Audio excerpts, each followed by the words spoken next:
Good evening, Craig. Craig. What you doing, Craig? Wasting our time. Well, I heard, and it's just a rumor, and Craig, you can confirm this if it's true or not, that you're learning a new instrument. What's he learning? I believe he said the accordion. I guess it could be worse. He said that... Could be the xylophone. Well, he said that polka music is currently all the rage in the cities and bars that he goes to. I don't know why, but, I'm not that musically inclined. Hey, look, if he learns the accordion, at least he can do Weird Al covers. I mean, that's true, but aren't his music mostly just covers already? Yeah, but now he could do Weird Al covers, specifically. He does have a lot of really good songs. Like the Going to the Hardware Store song. That's a good one. I like that one a lot. Oh, I can't name any of them. I'm not particularly a fan of Weird Al's. Why not? It's never been my thing. I know. I remember Eat It and then White and Nerdy. White and Nerdy was really good. I actually do like that one. But those are all covers. Yes. Right. He actually did music of his own? Yeah. Oh, I didn't even know that. I thought he only did covers. No. He did a bunch of his own songs. They're all kind of very epic, long songs that he does. Hardware Store was a good one. I remember that one. Harvey the Wonder Hamster is a good one. And there's another one.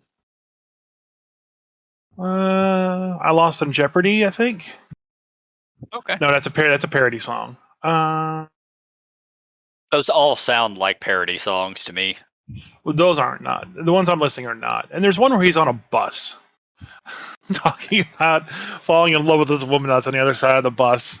As opposed to being on a boat.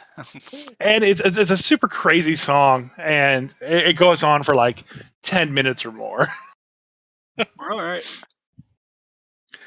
But anyways. But we are not here to fill everybody in on music. We are actually here as the Grumpy Dungeon Masters, Jay, and...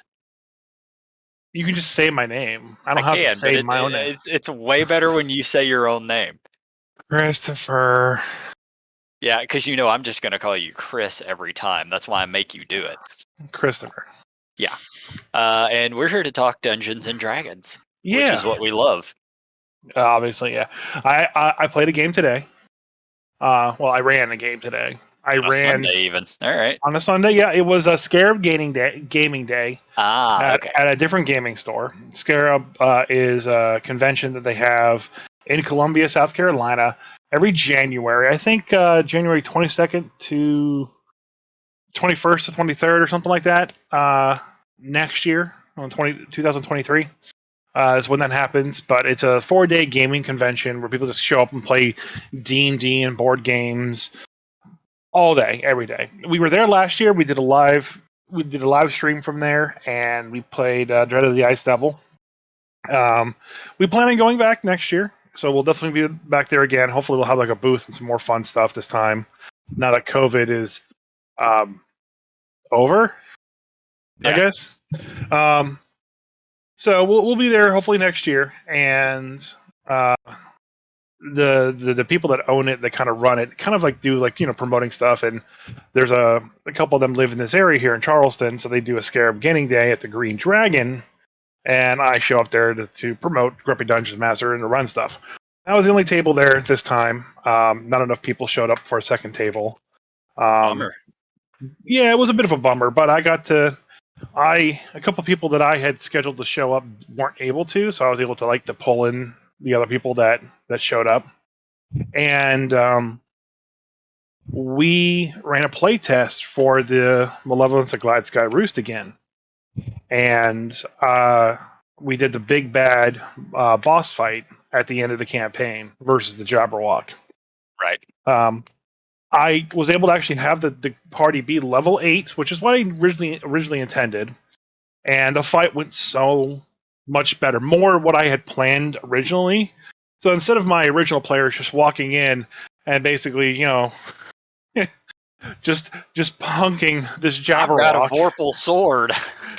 Well, they had a Vorpal scimitar this time because that was the weapon that they chose.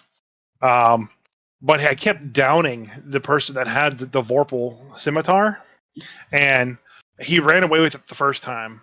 And then the second time, he downed the player and took it. He ran. He flicked it into the forest. But they were still able to beat him without the Vorpal sword. Like that was fight. I was able to integrate some more of what I wanted him to do. Some of the Shadowfell effects for the Jabberwock, like being able to blend into the shadows as a bonus action. Mm-hmm. I limited it to 3 times on top of the base stats of the Jabberwock, and it worked really well because the Jabberwock has 115 hit points. It's a CR 13 monster.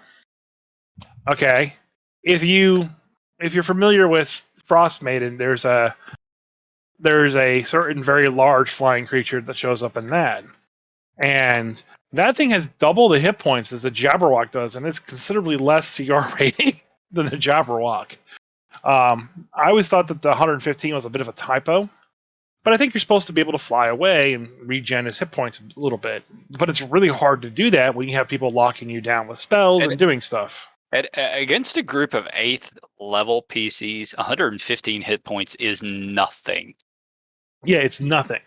If you took my Thaladred, my base fighter that I always play, give him a Vorpal longsword and a shield, and he gets 1 round in on the Jabberwocky. Okay, he's going to get 4 attacks. Okay, because extra attack is at 5, and action surge do it again. That averages out to be something like 90 damage. You tell me that somebody else can't just put in 20, 25? Yeah, I mean, I play a barbarian. We're 10th level, so we're a little higher. 8th level barbarian, 2nd level fighter. So effectively, I could be 6th level barbarian, 2nd level fighter at 8th level, and I'm consistently putting out over 50 damage around. Yeah. So that's one person at that level doing that much damage. So yeah, a group of 4 or 5, 100 hit points is nothing. So I gave him because the Jabberwock was locked in the Shadowfell for centuries. He's a Shadow Jabberwock essentially. So I gave him the Shadow Dragon package, and then I gave him the ability to basically blend into the shadows. So he gets the first surprise round on the party, which I think he needs. But it's not terrible to see him and not have it be a surprise thing because he does have to come out of the shadows first. So how do you handle that if somebody has a weapon of warning? Then the fight would just start the second they enter the room. Okay, I was just be aware there is no. Yeah, you wouldn't get your. Right. He doesn't need this. He doesn't need the surprise round, and even in this case, they saw him walk out of the shadows and engage. So that's essentially what would happen. So he at least the encounter isn't, oh, there he is, let's get a surprise round on him, because then you would just win. Sure, yeah. Like, that's what I'm trying to avoid. I'm trying to play around the weaknesses of the monster as it's written in fucking Witchlight. If I had designed the monster from the get-go, which was my original plan, because the Jabberwock at that time did not exist, it wouldn't have 115 hit points. I would ignore their stats 100%. I would not even care what their stats are. It's you can always like add some stuff to that, but since he's now a published monster and this is going on DM's Guild, and I'm using that monster, I could always write my own stats to it, but I don't like that. I don't like having there be 1,000 different Jabberwocks out there. But I can just say this is a Shadow Jabberwock, so he's a Jabberwock from Witchlight plus these things, and the plus these things could be more hit points. He doesn't even have resistance to non-magic weapons. Or the fact that he's a Shadow Jabberwock, he could just have his own stats. Yeah, I was trying to avoid that, and I think I came to a nice middle ground where I'm not adding too much extra rules on top of the base. So we'll see how it plays out. But he was able to basically do a couple rounds, fight with some people, get like 70 damage, 80 damage, and then he'd basically bonus action away and step into the shadows and fly away. Same as like or using his action to disengage and flying away. Same thing. So just as long as they don't stun him or lock him down for a turn, he's going to be hard to kill. Right, yeah. I mean, that's what happened when they were all level 9. I think being level 9 is just right out. That's just they're too powerful at that point in time, the players, that is. You don't really get anything at level 9 that you wouldn't have at Just level 8. level 5 spells. Nah. Yeah, but you don't need level 5 spells to stop that. All you Right, need that's true. you need one monk with stunning strike. Bop, bop, bop, bop. So it went well. He was able to knock down 4 of the 5 party members after like the third disappear reappearing act that he does. Yeah. And the way he's focused is the Jabberwock is very focused on a target. So these people who are now down and unconscious and bleeding out are not really threats to him anymore. Okay, he's not a very highly intelligent monster, even though I am bumping his intelligence up some. So he's going to go after whoever's standing, and so that's what he does. And the fighter who was left, who ran away, that and pulled him away from the group as they basically got back up and healed back up a little bit and re-engaged the Jabberwock, was honestly the winning play of that situation. Unbeknownst to the player that did it, he was just like, "Oh shit, I'm gonna run and crouch in a corner and pray this thing doesn't find me." But it actually turned to be the kind of winning play that saved the day. It was a lot of fun. The group we had, I had basically a lot of the people from Adventures League showed up.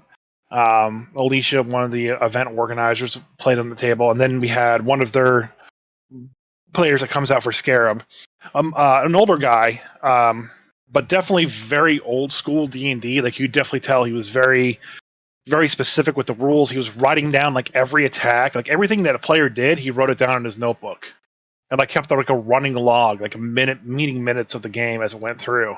And I just found that fascinating. Like I kind of want to grab his notes. I'm like, can I have this?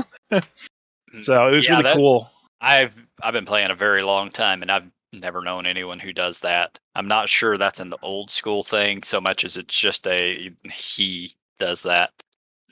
But it was very cool. Like he got everyone's AC, like what's your hit points, what's your main thing. He wrote down everything. It was very very intricate, and I really enjoyed watching him kind of write everything down. And like you'd see like him like, okay, we just did this much damage to this thing. It ran away, and it's fighting things again. Like you could see how his mind worked off of his notes and stuff. It was very entertaining, and I really did enjoy it. So we had a lot of fun. Awesome. Yeah. We also played Lost Mines. I was able to role play through all the Thunder Tree situation.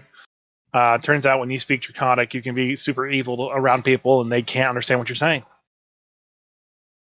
Yeah, I mean that goes with whatever race you're playing or whatever languages you speak. Yeah. But it was fun. If you got 2 dwarves in the party and nobody else speaks Dwarvish, well, they can just have a conversation and crack jokes about you the whole time, and you'd never know. So the situation on Thunder Tree, it's the basic starter set, so I feel free I can talk about it. You get the Thunder Tree, it's a ruined village. There's some dragon cultists and undead and some spiders and woodland creatures and a druid who's a dick. And a green dragon, a young green dragon, has taken residence in the town. Well, the cult is there to kind of like keep tabs on this dragon and worship the dragon. And so I show up as, my hexblade of Tiamat, and immediately make good friends with the cultists, the dragon cultists that are there. Yeah, big surprise there. Yeah. And they're like, we want you to give this to the dragon, see if he's, in line with Tiamat, and, we're going to head out of town. And I was like, yeah, I could definitely do that. So I go up and I talk to the dragon, and I'm talking to him in Draconic. Oh, before I did that, I did a ritual, like a religious ritual, to kind of get Tiamat's blessing on the conversation that was about to happen. And I felt very positive after that. So then I went up to the dragon. I talked to him.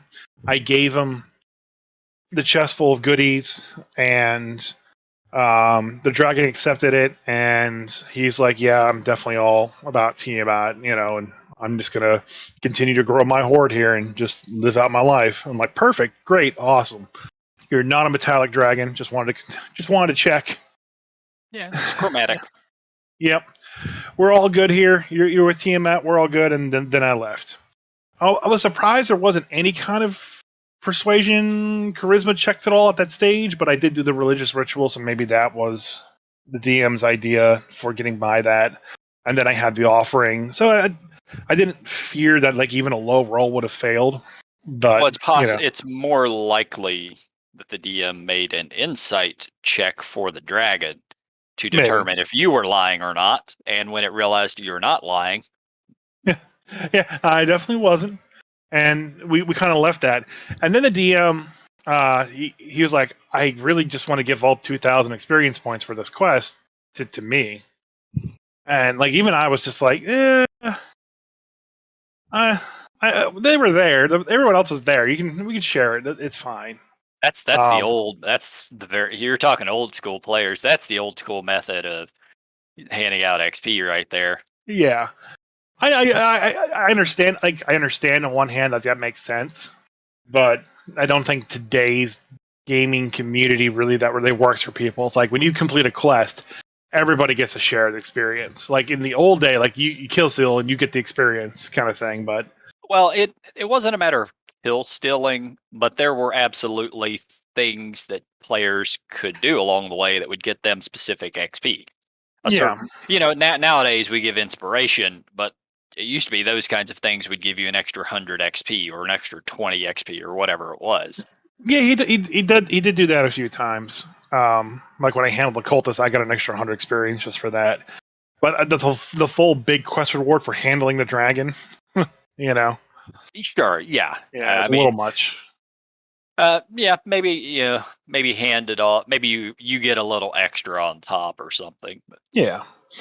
But we're definitely on our way to level 5, and we're gonna finish that campaign out, and then we're gonna do Icespire Peak after that, which I have no idea what I'm gonna do.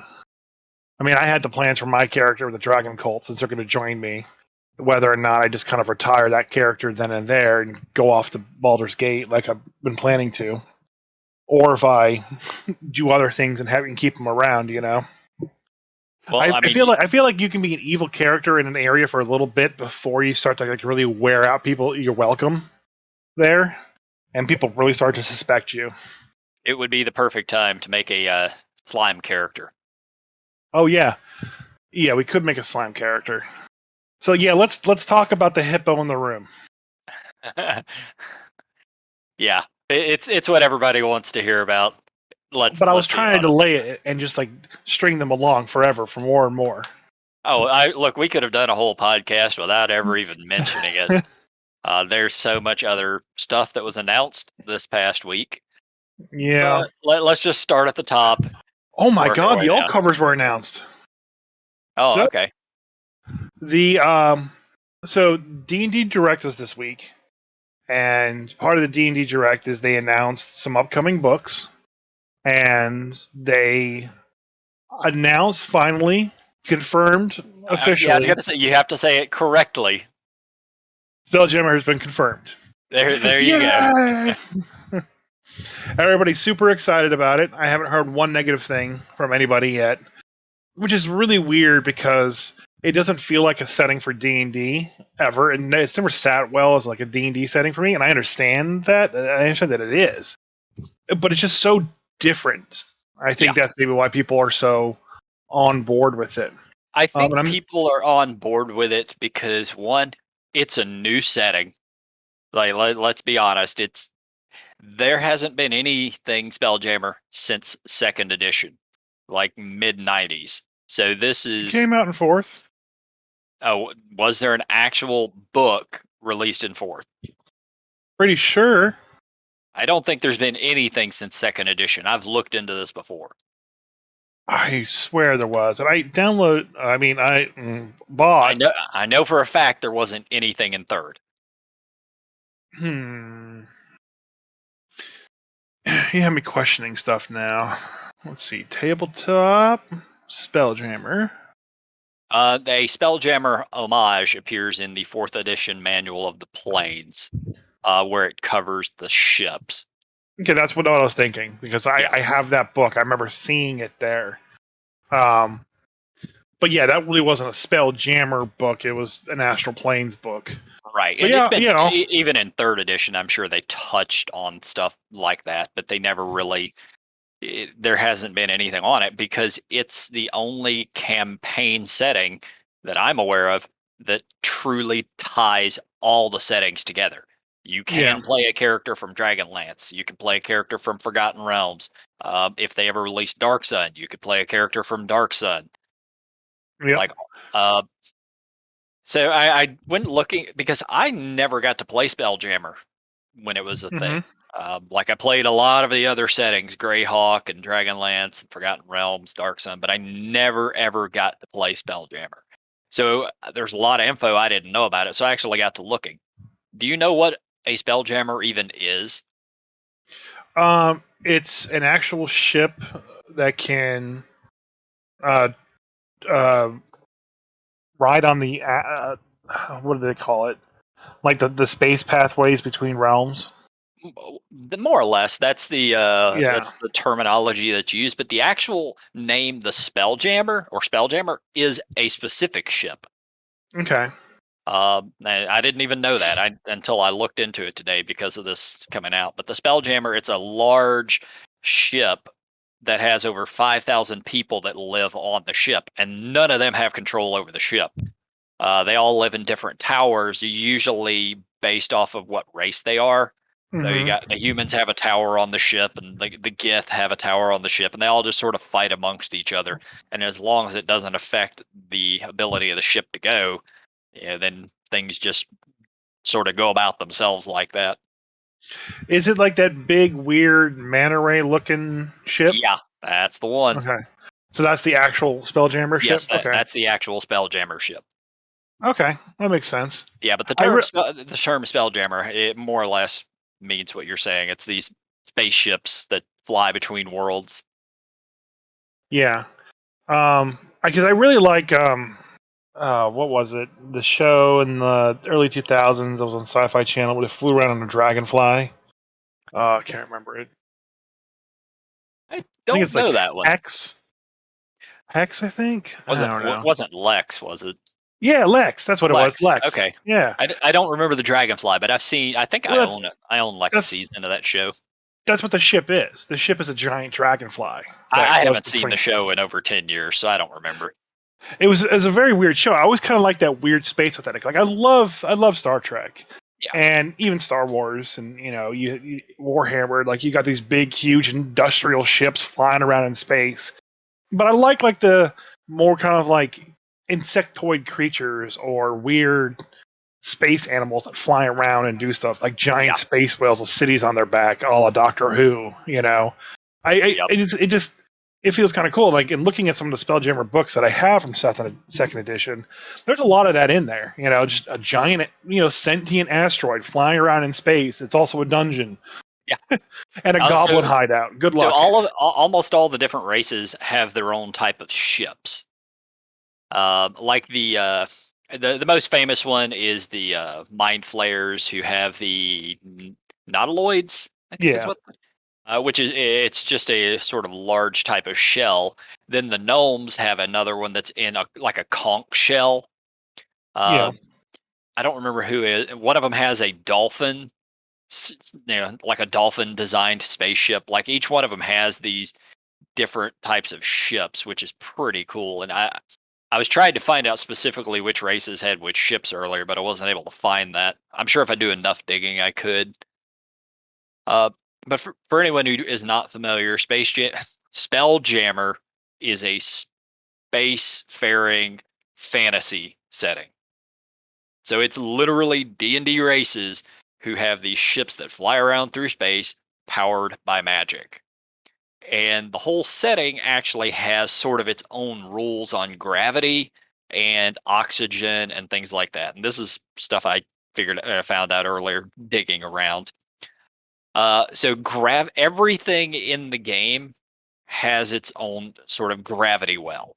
So if you're on a ship, if you stand on the top of the ship, you're fine. But technically you could just walk around to the bottom of the ship because that ship creates its own gravity and it pulls you towards it.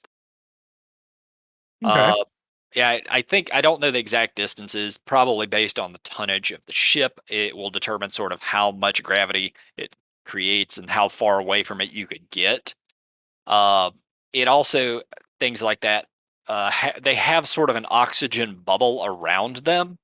Now, if you're out in space, space does not create oxygen. But if you fly into a planet, it basically regenerates the oxygen of the ship. So, and yeah, if you leave a planet's atmosphere, it takes 4 to 8 months or something like that before that ship would run out of oxygen, unless something goes terribly wrong. If a person gets knocked off of a ship and flies too far away outside of that oxygen bubble, that person creates an oxygen bubble as well. So you could technically float around in space for several hours without dying of suffocation. That's Now, cool. mind you, these are second edition rules that I'm talking about. So I Yeah. don't know what'll be changed for fifth edition. Well, here's the thing: is because the Spelljammer was a great announcement. One of the things that they announced was actually what was coming out. They're releasing a box set for Spelljammer. The Yeah. box set includes 3 books, like the settings book and like the guides to how to run stuff, and the player's guide with all the new races. New races include the space elves, which I can't remember what they actually are, but they're space elves. The Is that the clockwork arcane? I think robots, they called them arcane elves or something like that. yeah. The plasmoids, the Hadozi, and the GIF. I think that's all of them. But the problem is the book is only 64 pages. Okay. Yeah. So that's a small book to include a huge amount of lore So all of the and races, rules. yeah, Yeah. all of the races, if they did any other classes, I don't think there are. There are no new It, classes, no. yeah, it will have to include all of the rules of how space travel works. I would assume it has to include all of the ships. It's going to have to include any new weaponry. It's going to have to include any new spells, of which there almost has to be at least a few new spells, as well as any information on how spells work in different areas. So, like, just as an example, so there's different things. There's the crystal spheres, which is where all the planets and their solar systems are located, and everything just operates as they would. So if say Kryn, which is where Dragonlance is set at, it'll be inside of a crystal sphere. But to leave that sphere, you have to cast spells. Mind you, again, this is second edition stuff, so it might change. But to leave that sphere to go from one planet to another, you had to create a portal to get your ship outside of that crystal sphere. The space outside of the crystal spheres is known as the phlogiston, Yeah. and it's a plane that's separated from all the other planes. So there's no planar travel inside the phlogiston. The only thing going around out there is ships and maybe other things that That's live out there. that's what I was trying to think of before. But just as an example of what I was talking about with spells, the fire in the phlogiston, if you cast a fireball in phlogiston, it immediately ignites. Yeah. So I doubt that's going to be in the new rules. Because like also I like hope it is. I really hope it is. I really do because it's very crunchy when it comes to a rule set, but also too like, if your deities are from the Forgotten Realm, Mhm.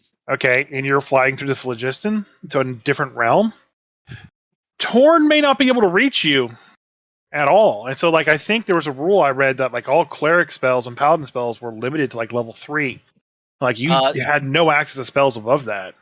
that's not what I Um, had heard earlier. What I heard was you have whatever spells are in memory, but yeah, you cannot get your spells back until you get into an area where Torm would have right. some sort of power level. Yeah. And so like if you go to Dark Sun, for example, your god isn't there. Yeah. So you're Now, out of spells. Now, in the second edition, there was a spell that would actually allow you to reach out and contact your deity, but you couldn't cast it when you're the phlogiston. You had to be in a Yeah. sphere somewhere. And maybe it works, maybe it doesn't.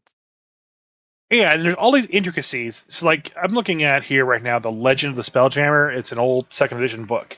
This book covers the types of ships, the people who are on the ships, and campaigns with those different people on ships. And it's 95 pages. Yeah. You're telling me, and this is just the Spelljammer ship itself, the ships and the people. Nothing to do about the lore of how the space works and all that stuff. And you're telling me this book's 64 pages. I am really worried there's not going to be enough information in this book. Yeah. What were the 3 books they were releasing? It was They're that one. releasing the player's guide, DM's guide kind of thing. And then there's the booze menagerie, I believe. Okay, so that's all your which monsters. and that's all the monsters. And then there's the Light of Zarixis. Oh, that's right, and that's which the adventure. which is the adventure, which is levels 5 through 8. And I sent you the picture of the alt covers, which is really cool looking alt cover because the booze menagerie is the little boo head that they hinted at during November of last year. Oh yeah. Okay, I Yeah, like those. Yeah, they're those CE books look really fantastic. I don't really like many of the collector's edition covers, but these are. I may pick these up because they look so good, and they're a box set, so they can look a little different. To me, this art is way too cutesy. Yeah. I mean, I get it. I'm not a fan, truthfully. Yeah. There have been some of the covers I liked, and some of them I didn't. I did not like any of Fizzband's alternate covers. Yeah, it was kind of weird. Yeah. But I like the very runic stuff. Like the Frost Maiden cover was good looking. But the other book kind of has Boo and Minx riding on some kind of like space dragon. So yeah, the Astral Venture Guide, Light of Zarixis, and Boo's Astral Menagerie, and all together, that's the same amount. That's the same size as Tasha's. So there's a lot of extra book there to be something that was a very small book to begin with. Tasha's is a big book that has a lot of stuff, but it is drastically smaller than other books that are out there. So I'm kind of worried. Oh, I'm incredibly concerned about it. Yeah, 64 pages is not even close to enough. So if you look at Van Richten's Domains of Dread, it is 256 pages. That covers how to make your own Van Richten's Guide to Ravenloft. That has everything on how to make your own domain, different domains that are out there, the monsters, how they run, how they operate, and that's almost double the size of this 3-book collection set. Yeah, I mean, Tasha's was a reprint of rules that already existed. They just brought it to the Forgotten Realms. So I get that. I get why it was so small. But I'm okay with that because it's a lot of reprint. It's kind of like a compendium guide, like edition. It was fine, but this is a new setting. That setting book should really honestly be 200 pages. It should have its own monster thing. But I think, too, they're going to be doing a lot of stuff online. Another thing they announced during the Direct when they were talking about the books is they're releasing the Monsters Compendium Spelljammer creatures that if you go to D&D Direct or D&D Beyond right now, or you have a Wizards account and sign in, you can download that compendium free right now, and it has a bunch of Spelljammer monsters in it. Well, by a bunch, I mean like maybe 15. So I mean, it's something. If they're giving away for free, I don't care. I would rather. I'm such a kind of guy who wants that book in my hand. Yeah, like I really, I would much rather have that in book form than online. Yeah, sorry, there are 10. Yeah, like I'm likely to just go print those off and throw them in a binder, more so than just keep that online. So I'm kind of worried in a way that it won't be enough, but if they do add a lot of stuff online, that's fine with me, but I would like to see them print, Yeah. Now truthfully, it may not be enough to start with, but when Spelljammer was first released, that you were talking about the guide to Spelljammer or whatever, the book of just ships, that wasn't out when that setting first came out. That came down the line. So it may be one of those things where next year they release another book on Spelljammer stuff, and then the year after they release another book on Spelljammer stuff, and over time it'll actually build up and get you enough stuff. Maybe, but they have yet to do that. Well, that's not 100% correct. They've only done that once before. Waterdeep, Dragon Heist, and Waterdeep Dungeon the Mad Mage are the only two. Sorry, that's not even really correct. But those are the only two separate books that had like a setting and an adventure, and then a follow-up adventure that had more stuff in it. I mean, technically, the Tiamat book was two small adventures put together, but Yeah, you but know, and the thing is, those are adventure books, so most people yeah. don't even include any of them. But Like they're not Waterdeep, lore books. half of it is the lore of Waterdeep. It's Yeah, a but fantastic book. what I'm talking about though is they released the Player's Handbook, Monster Guide, and DM's Guide. So that's your core books. Just think of that as your initial setting for Call of Forgotten Realms, because that's what it is. And then they down the road they did release Xanathars. They released Tasha's. Like they've released multiple books over the years to build on top of the rules and other stuff that's already there. So hopefully they do something like that. You know, you're going to get your base rules that you need to run Spelljammer with this set, and you're going to get 64 pages worth of monsters. I mean, okay, it's probably 50 pages worth of monsters. Uh, yeah, and then at some point they'll release another one, maybe a book with a bunch of more ships in it and more monsters in it. Yeah. That's the hope, because you know, a book of monsters, a book of lore and info is not going to be enough. Uh, yeah, I'm sure they'll throw some of it online. Maybe down the road they'll throw that into a book. Yeah, I hope so. Because, like I said, I'm looking back even at the first release, the Adventures in Space box set, and everything all put together. And there's a lot of stuff here. Like they're planning on having ship to ship mini combat. Another thing that they showed off was the minis they're coming out with Spelljammer, and WizKids is still being WizKids and putting out great minis, and they're having scaled ship sizes, so you can basically just have your ships and fight other ships in space combat. So like a good portion of that rule book is going to be space to space combat. Yeah, And yeah, seems likely. Either that, or if they just release, um, like WizKids might release a box set that'll have all of those rules in it. I really hope they don't do that. I would expect they will, because WotC loves money. WotC loves money. I mean, So let's they do. Yeah, anything that's going to make them more money, they're going to go that route. We've already found that out. so let's talk about the GIF. All right, or hippo folk. Sorry. What drug were they on when they came up with that as a race? Wow. I'm actually curious who invented the GIF. Probably Jeff Gubb, the guy who wrote most of Spelljammer. Seems likely, yes. Um, the other thing is that GIF traditionally use smoke powder or gunpowder musket. They use guns. They like to use big guns to shoot people with. So there's a whole sect of people out there who's like, I don't want guns in my campaign. Can I play GIF? No. All right. But when you're going ship to ship, I'm gonna have a cannonball.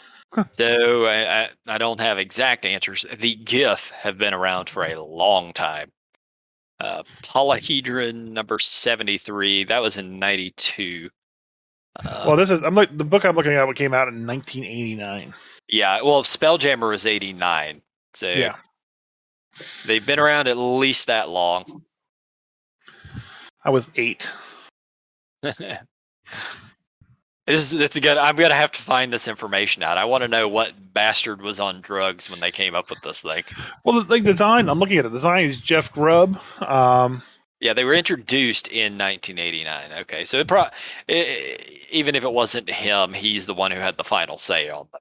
Yeah. He was the one responsible for Spelljammer. Editing and development was Steve Winter, Jim Lauder, John Pickens, Karen Boomgarden. Oh, that's a great last name. That is a good one. I like that. Eric Severson, Kim Mohan. Spiritual guidance, Jim Ward. Hey, that's Yeah. funny. Box painting, Jeff Esley. Book cover paintings, illustration, ship concepts, Jim Holloway. Cartography, Diesel. They had a dude that made their maps. His name is Diesel. Nice. I hope that, that's the only name he goes by. Just Diesel.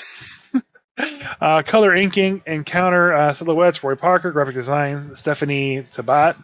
And topography, Angelica Locatas and Right, Gay O'Keefe. So all of those names that you just read, you guys are responsible for this nonsense that is hippo people with guns. Yeah, I love the GIF, man. They're a race after my own heart. Like, oh, big fucker that shoots things? Yep, sign me up. And like we were reviewing the races even like months ago when they came out with it in the UA. I was like, yeah, all these really cool races, all these massive things. And the GIF get like, oh, they're considered large creatures, but they're medium. Yeah. I'm like, where's their gun proficiency? Where's the other cool stuff that they can do? No, I'm looking at their second edition stats. Where's the muck spreading ability? Second edition stats, they have low intelligence of 7. They have a special attack that's a headbutt, and they are considered large. They are 9 feet tall. So I don't know what they're doing with them in 5th. They're doing probably like they're 9 like Goliaths. Goliaths are 9 feet tall, but they're considered medium creatures. But for pulling, grappling, and all that other good stuff, they're considered large. Yeah. So the 3rd edition stats, they had +6 strength, but -2 intelligence and -2 wisdom. They still had the headbutt, and they were not very good at using magic, but they actually had spell resistance. Yeah. I'm all about the GIF. GIF. Beholders are going to be a big thing coming up here soon too, because they're all over all the old artwork, and I know they're just space aberrations. Yeah, because where the Mind Flayers and the Beholders came from originally, I think it popped up in Spelljammer. I think that's where the info was at. Huh. I'm just looking at some of the ship designs. There is a dragonfly ship.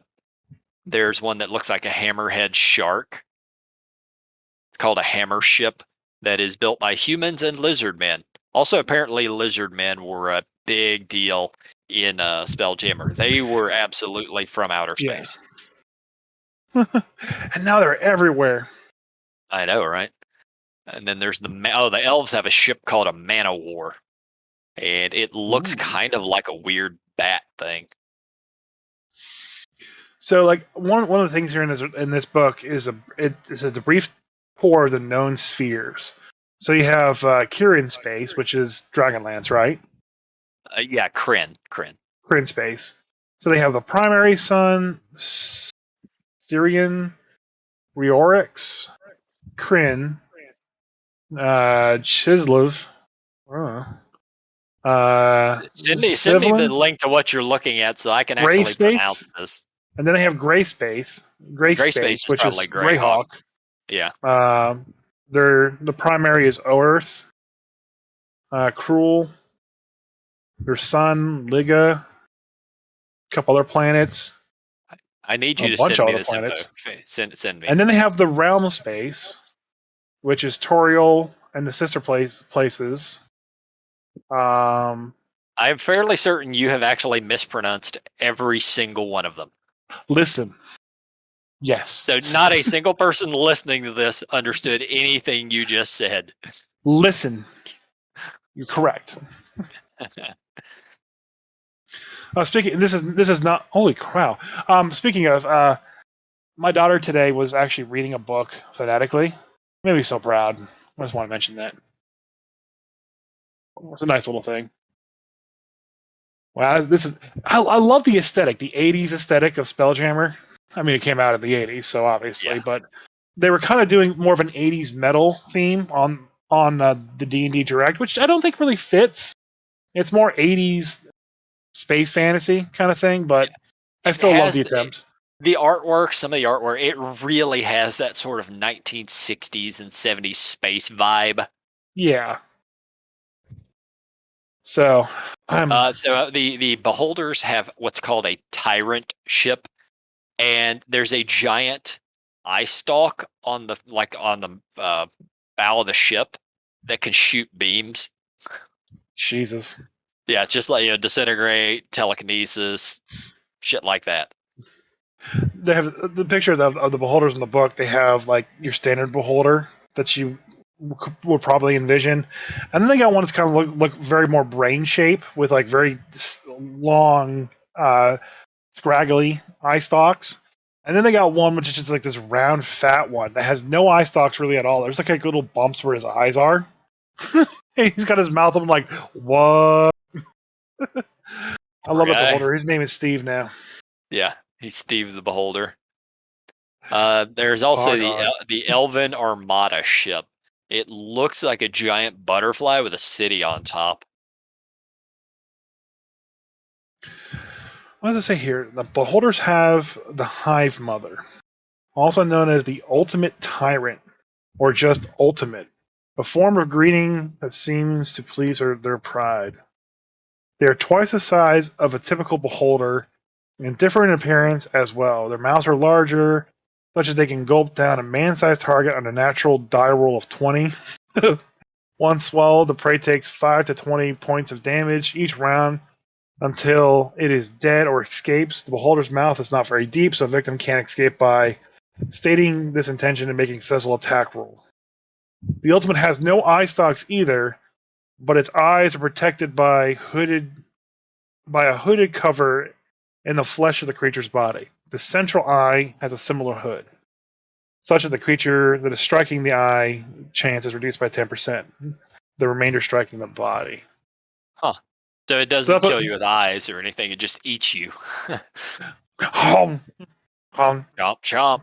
No, it still has the eyes. The eye still shoots stuff. The eye still central. It's still an anti-magic ray, but it has 10 eyes instead of 8.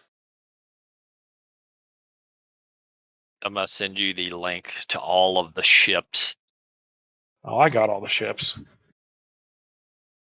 I got more ships than I know what to do with. Come down to Grumpy Dungeon Master's Ships Emporiums. We got Spelljammers of all shapes and sizes. We got dragonflies. We got praying mantises. We That's what I got want to this play. little orby thing. I just want to play a Spelljammer ship salesman. Yeah, that's the stuff I have. I have hundreds of ships. But yeah, I really like the Nautiloid. The Nautiloid is probably the best ship out of the whole bunch. Definitely the best known, but I've seen some that I think are much more awesome than that. There's one called the Click-a-Clack,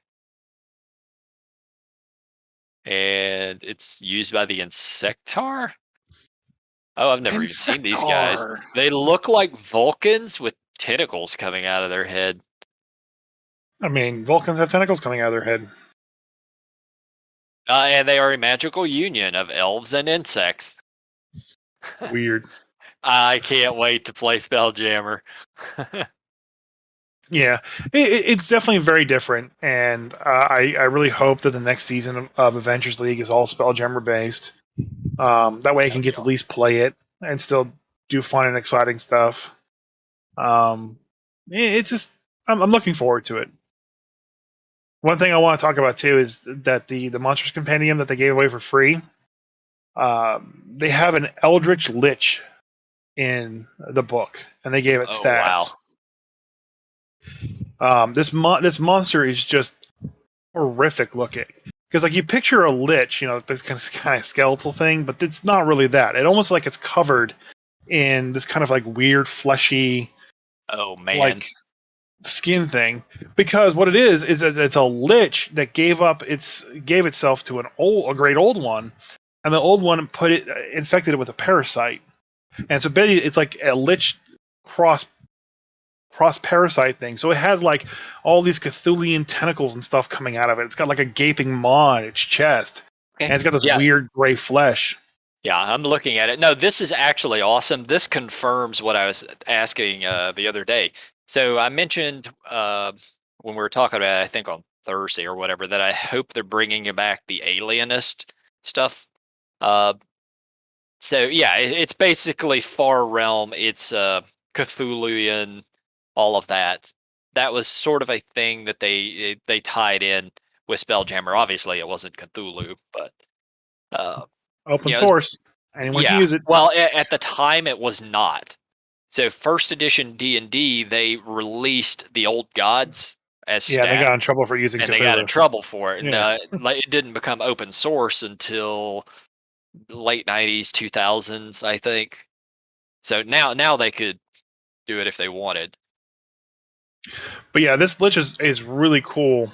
And the CR-15, I'm not going to go through its stats, but it's a Lich crossed with some kind of weird tentacle monster. Yeah, with an alien parasite, basically. Yeah. It hits you with a tentacle, and you die, and you become a gibbering mouther. You know, it hits you with psychic damage. It has 4 legendary resistance a day. Yeah, this is 4. fantastic. I'll try to. I'll try. Oh yeah, see, they even have the great old one names Yeah. and everything on here. I will try to remember to share this link. But you can look this thing up on D&D Beyond. And it doesn't even have phylactery. It just, when it dies, just comes back as a parasite in a couple days. It comes back as an Otyugh of all things. That's only if it dies inside of a it magic dies inside circle. a magic circle, but that's still Like, great. I think that's what you have to. That's how you have to kill it. Is you have to put it in a magic circle, then kill it. It comes back as the Otyugh, and then you kill the Otyugh. Makes sense. I just love the fact it comes back as a trash eater. But every time you hit it too, it teleports 60 feet immediately. And this is also the new type of monster stat too. So instead of having this huge spell list of spell casting, it's got its it's at will spells. It's twice a days. It's once a days. I'm gonna ignore all that and just give it a fucking spell list. It's a 15th.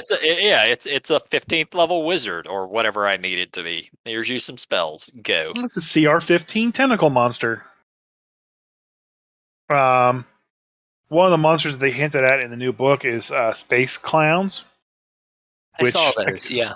So we showed it on our stream on Thursday where we were discussing it with Panda and Jacob, and I don't know what to think about that. I'm okay with it. I just don't know how to think about it.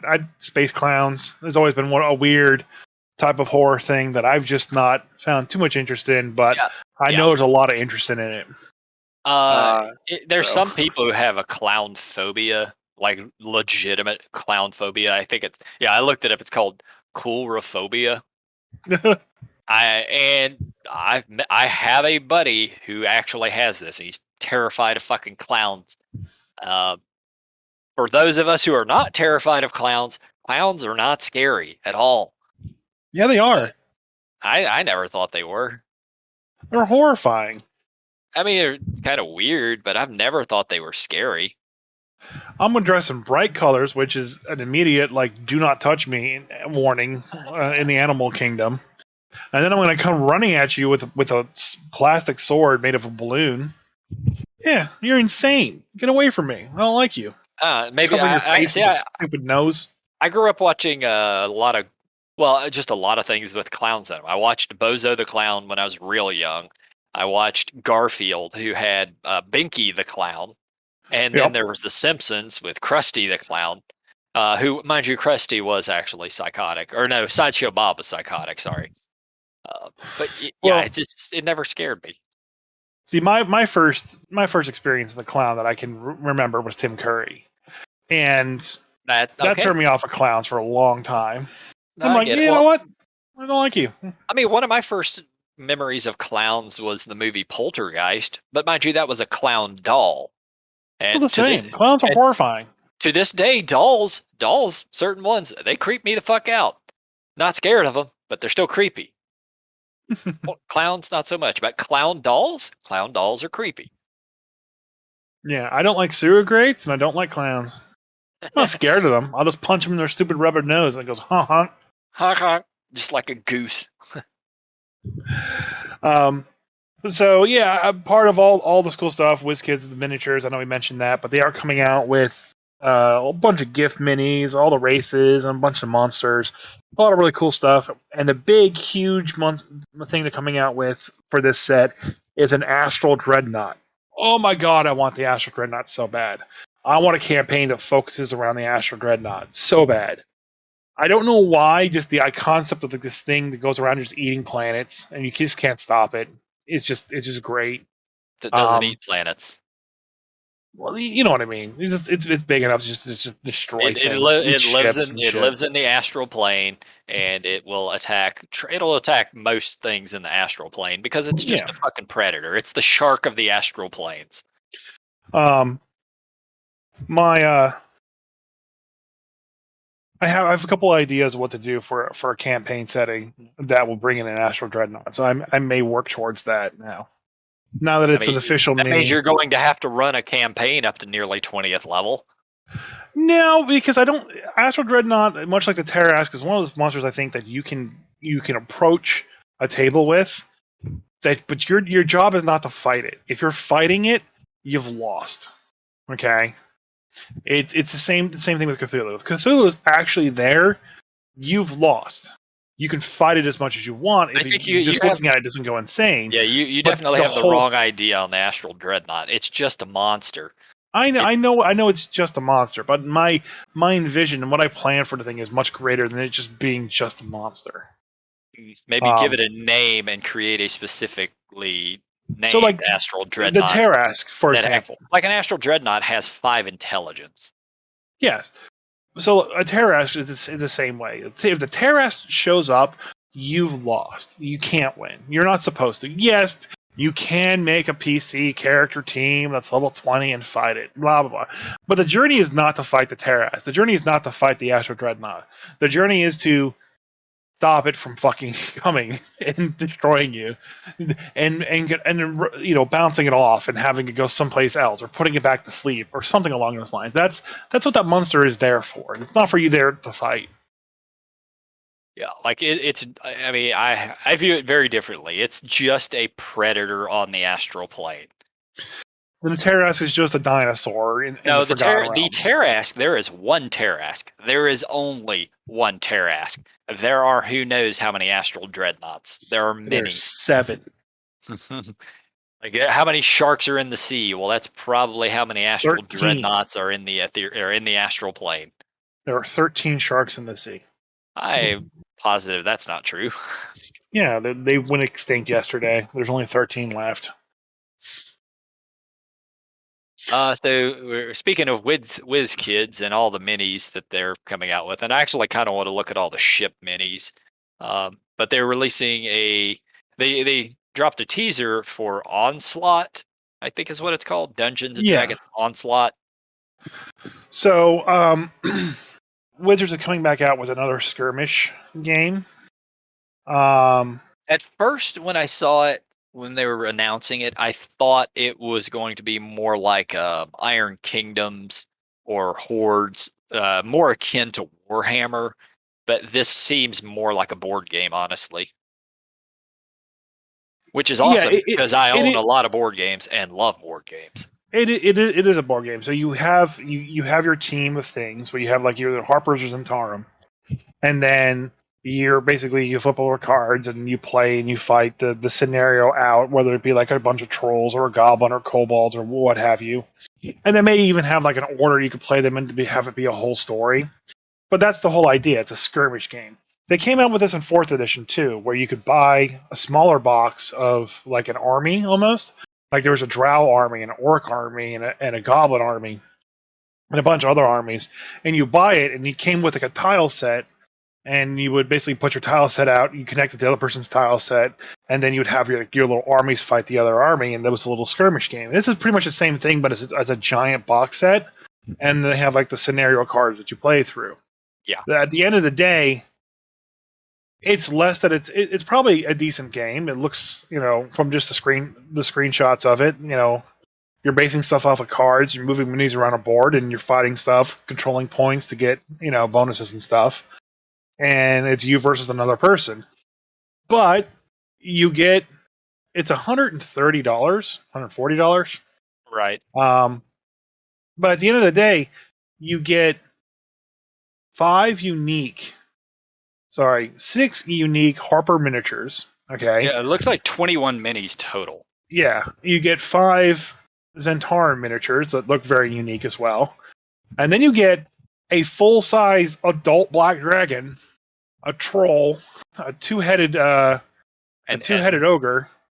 some gnolls, and four kobolds. So for $140 for all those minis and just that alone, yeah, it's pretty good. I've already pre-ordered mine from the store. Like I'm picking that up, and I'll just take the minis out of the box like I did for my fourth edition skirmish box sets and just add them to my horde of miniatures, and they're good to go because these. See, you want it for the miniatures. For me, those could be paper stand-ups, and I would be just as happy. I wouldn't pay that much Really? money. Yeah, I don't care about the minis. I want the game. I have no doubt that the game might be fun, but I'd rather just. My thing is that when it came to the skirmish game in fourth edition, when it came to this game here, I'd rather just play D&D. Like, I like doing both. I mean, I own over 100 board games. I love board games. I will. It takes less effort to put a board game together to play. Like I can just say, "Hey, do you guys want to hang out?" And nobody has to do anything. We just show up, know the rules, and play the game. yeah. And like I can get that, and I guess that's the market they're going for this, and it's not a bad market to hit because you hit multiple markets at once. You hit the people who are just going to get it for the minis, people who like board games but don't like D&D, people who just like fantasy skirmish games. And I think they're coming out with other like add-on sets, which would be just boxes of minis, some of the fourth edition stuff. And it's a great idea. But like I said, for me personally, I'd rather just play D&D because I can sit down and just DM. I mean, in this case, you don't need a DM; everybody can play. Yeah, but I think it's only 2 players. yeah, it is. I think honestly, this is a missed opportunity for WotC on this. How Because so? when it was first announced, and like I just mentioned a minute ago, I thought it was more akin to Iron Kingdoms or Hordes. This is nothing like that. Yeah, This is literally just a board game, and I think WotC has so much money and so much power that they could put out a proper miniatures war game based on the D&D rule set and do just fine with it. Because if I could build my team, okay, maybe I need a gnome wizard for this, and I want to have 2 fighters up front and a cleric in the back, and I just get to build my team.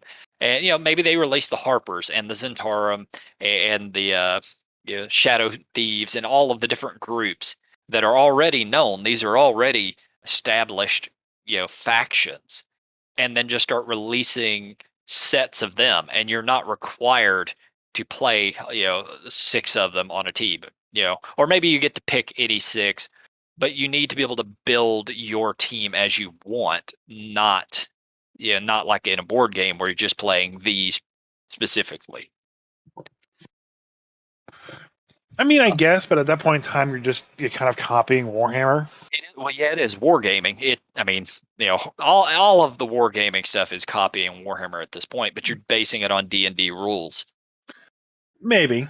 I'm Yeah. not sure how. I mean, I'm assuming a lot of the D&D rules take place. They haven't released any information about how the game actually plays. Just what the image kind of shows. Yeah. Because it looks like you have a card, and the card it looks has like a board game straight up. the powers and whatnot, but it doesn't look too complex. Yeah. I would say the board map looks pretty good too. Yeah, like second edition D&D, they actually had a skirmish war game with miniatures. I have the book for it here somewhere. I don't remember what it was called, but it was much. It wasn't blocks of troops or anything. It was small scale skirmishing, but it was much more akin to Hordes or Warhammer or something of that nature. Yeah. I mean, it looks good. I'm definitely picking it up. I'm just not. I probably will never play the board. Like I never played the skirmish game, I just took the minis out of the box, threw them in the horde, and I was happy. That's fine. I'll probably buy it, and then we can play it sometime. And you I can mean, have your minis in your mini collection, and I'll keep mine in my board game collection. I mean, they still do come out with those big, huge, like adventure things, the big board game boxes, like the Wrath. I can't remember what the names are, but it comes like the 96. They're all unpainted minis, though. There's Oh a yeah, yeah, Dritz one. Yeah. yeah. No, I Like, have 4 of those, I think, and those yeah. I do kind of mix and match. I allow people to play the characters from any of them. Yeah.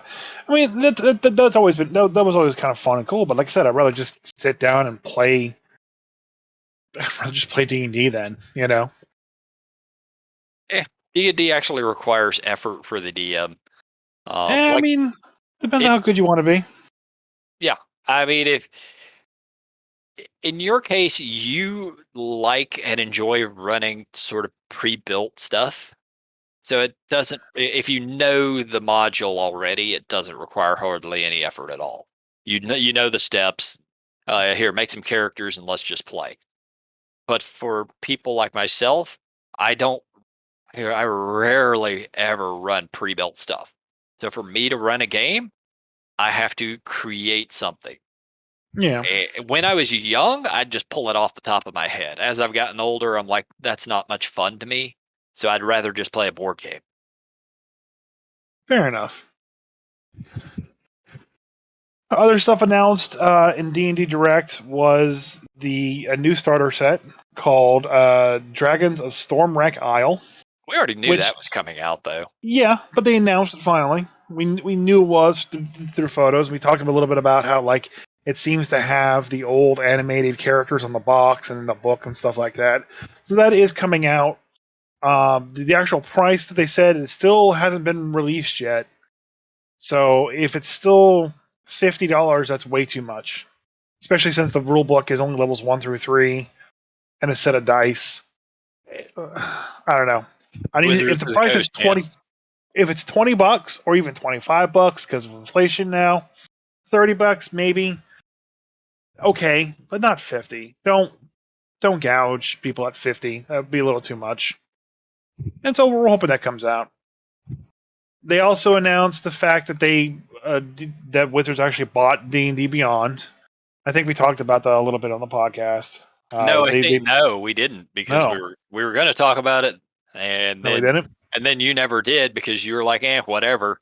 Yeah, And okay. then I think we were going to talk about it this week, but well, lots of other stuff came out, so we can skip it for this week and maybe go back to it later. Well, it's just a quick comment on it. So D&D Beyond was owned by Fandom. They were contracted out by WotC to basically build the interface for the holding the books and let people create character sheets. And to that effect, they succeeded. Their team that they had there was great. The team's expanded. They're doing a lot of good work. So WotC bought them out in cash for an undisclosed amount of money. Assumed a lot. The Fandom is trying to get away from the online presence that they have, and they want to focus more on shows like they have with College Humor and stuff like that as an entity. So it's really cool that D&D Beyond is going there. They're going to support them further. They're going to try tying it into the Wizards account, which is great.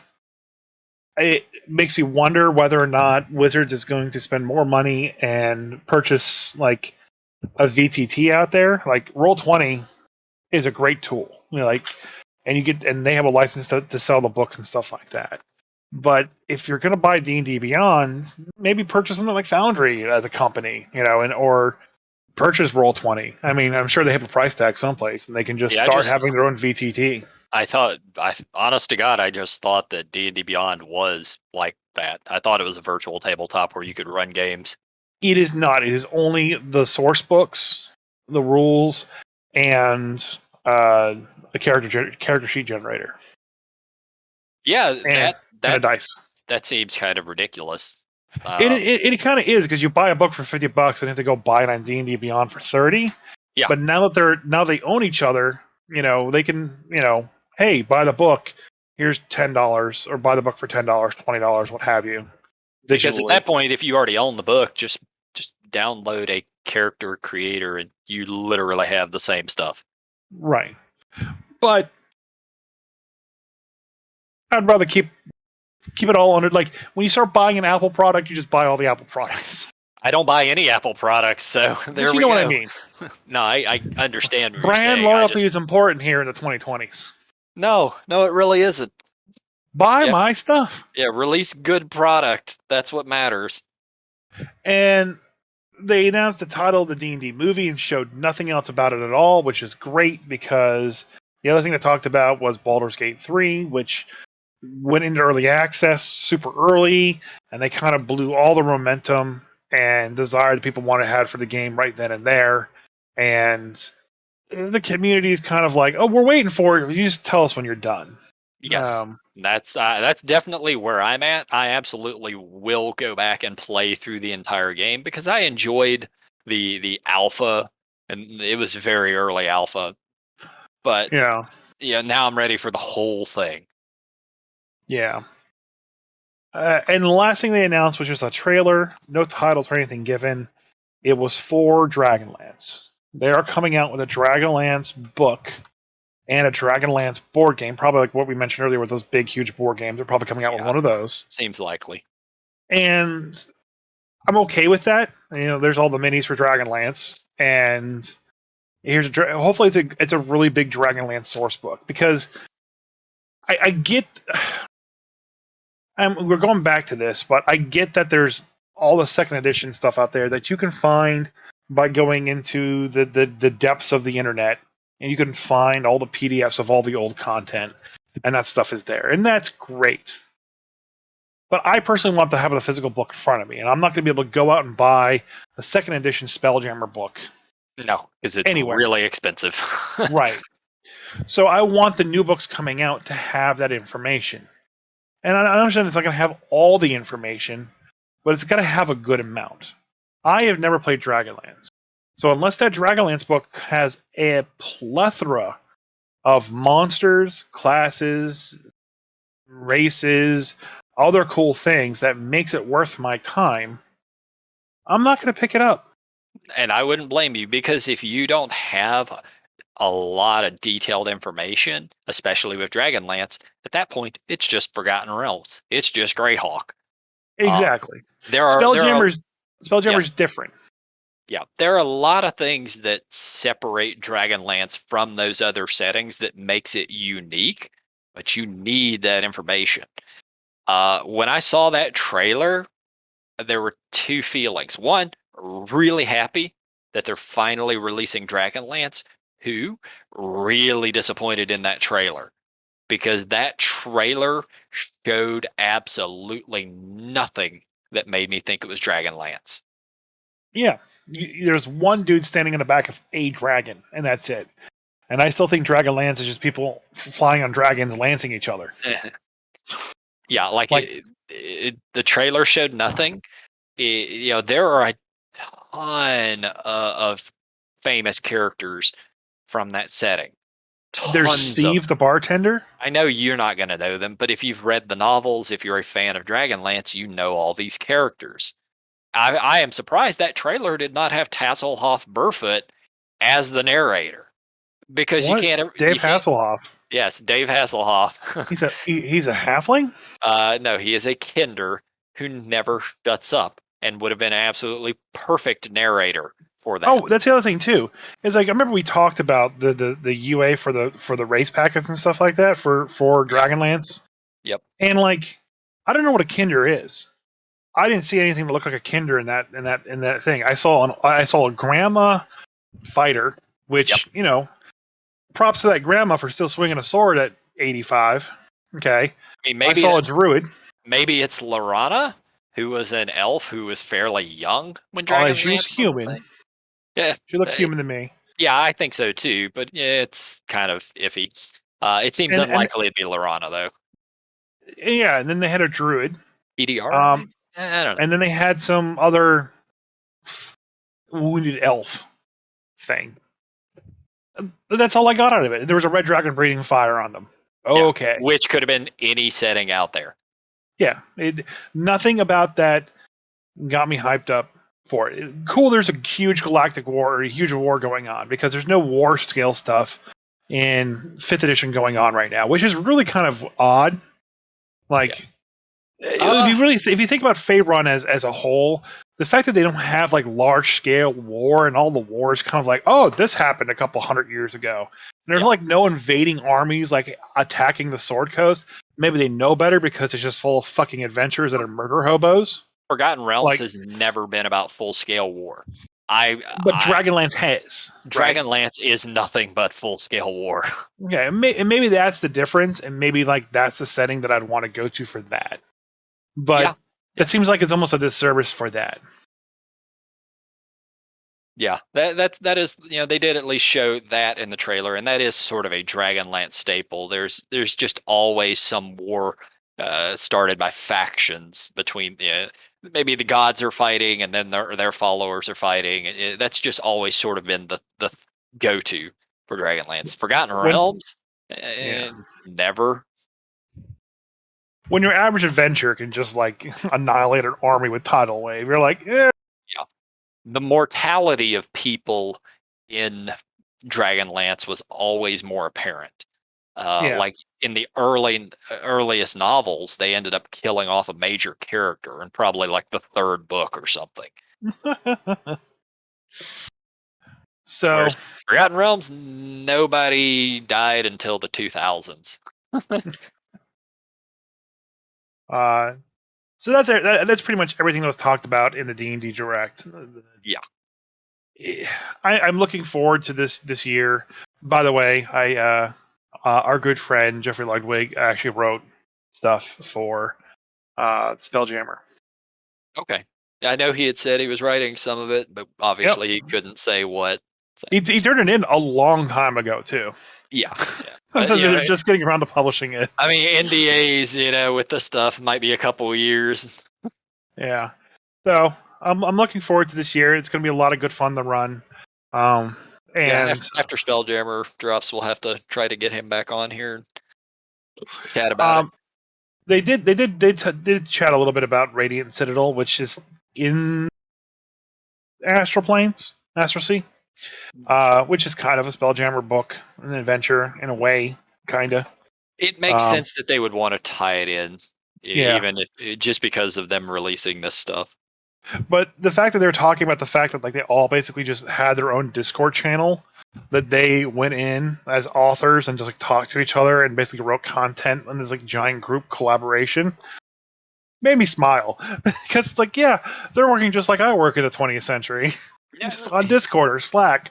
Modern company, you don't all have to meet in the same room when you can literally just hop in a chat room and a voice chat even. Yeah, still would kill for that job, even just one time. But yeah, I mean, it's an exciting year for D&D. It's better than just Witchlet's coming out soon. Yes. I'm happy. We're just over an hour now, but I did have one thing I wanted to kind of bring up and talk about. And I sent this to you right before we started the thing. Oh, yeah. Yeah. So there was a question on the D&D Reddit. Yeah, let me pull it back up. That posed the question, what is the opposite of a murder hobo? So there was one proper answer I saw in this entire thread. Yeah. The only proper answer is shenanigangsters. Shenanigangsters? Yep. That is the only proper answer. That is the opposite of murder hobos. When they're not killing. I like the whams. It's the currently top comment on the thread, where they're well-adjusted members of society. Oh. Got it. Yeah, that's not bad. There was a bunch of other ones: peace hobos, care bears. Well-adjusted members of society. That's actually a pretty good one. And there was a big thread that happened too, that started talking about like if you had to basically defend yourself from some bandit murdering you or something else happening, like there's PTSD that gets involved. Like every soldier that goes out for war, skirmishes, whatnot, they all come back broken. Usually, yeah. There's definitely stuff like that. And so it's the fantasy and the romance of being this heroic person and going out there and slaughtering, all the bad guys, and then coming home and not having any emotional baggage with that for the rest of your life. like, and I get that's the fantasy part of it. So like to be able to kind of see these bandits and like, you know what? Let's help them out. Let's build them some school. Let's let's get them some food, clothing, education. Let's find them jobs. Because why are the bandits here to begin with? Because they're being bandits because they don't have work and they're bored. No, And like you start fixing society and start fixing the actual problem. here's why this is all BS. Because adventuring parties do not exist with well-adjusted people. That's true. It just doesn't. Everybody who becomes an adventurer in Dungeons and Dragons is either A, because their village got burned to the ground, or two, because they come from a fucked up background and just need to make a living. And when adventuring is the only way to make a living, yeah, if you're willing to go out and risk life and limb to make money as opposed to just working in an inn somewhere, you're probably not well adjusted.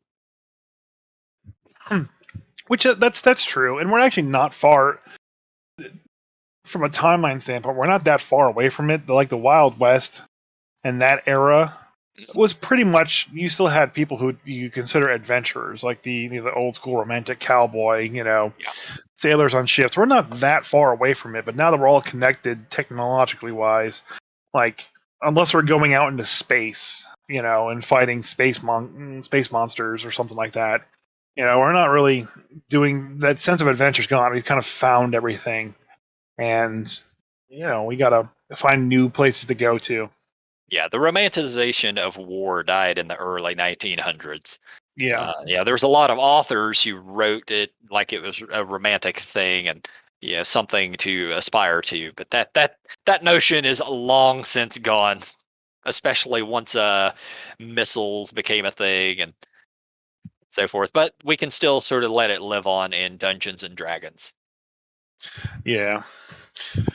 So I still like my whams. Shenanigangsters. Shenanigangsters was my favorite. Whams is not bad.